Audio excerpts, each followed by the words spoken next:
கர்த்தருக்கு ஸ்தோத்திரம் உண்டாவதாக. இந்த புதிய நாளிலே ஒருவரை காண கர்த்தர் கிருபை செய்ததற்காக நன்றி.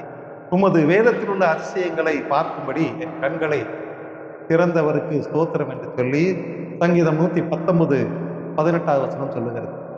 அனுதினமும் வேதத்தை வாசிக்கிறவர்களாகவும் தேடுகிறவர்களாகவும் இருப்போம். கர்த்தர் நம்மை ஆசீர்வதிக்கட்டும். ஏசாயா தீர்க்கதரிசன புத்தகம் 34ஆம் அதிகாரம் 16வது வசனம் சொல்லுகிறது, கர்த்தருடைய புத்தகத்திலே தேடி வாசியுங்கள், இவைகளில் ஒன்றும் குறைவுறாது, இவைகளில் ஒன்றும் ஜோடு இல்லாதிராது என்று சொல்லி நாம் பார்க்கிறோம். தேவன் எல்லா மிருகங்களையும் பறவைகளையும் படைத்தவர் ஜோடி ஜோடாகவே உண்டாக்கியிருக்கிறார். ஜோடு இல்லாதபடி ஒன்றுமே இல்லை. ஆதாம் ஏவாளும் கூட ஒரு ஜோடியாகத்தான் உண்டாக்குறார். ஆக இந்த பூமியில கர்த்தரே பறவைகளுக்கும் மிருகங்களுக்கும் சீட்டு போட்டார், அது எங்கெங்க இருக்க வேண்டும் என்று சொல்லி.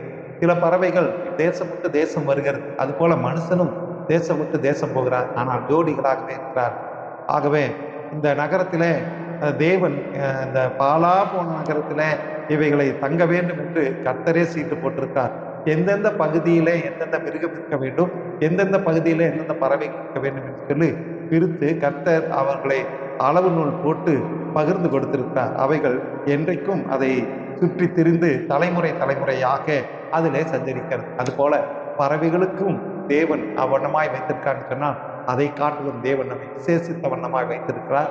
தேவன் இந்த நாளிலே நம்மை அவனும் காகத்தை பார்க்கிலும் உலகத்தில் இருக்கக்கூடிய மிருக ஜீவன்களை பார்க்கிலும் நாம் விசேஷித்தவர்களாக இருக்கிறோம். கர்த்தர் நாளிலே நம்மை ஆசீர்வதிப்பாராக.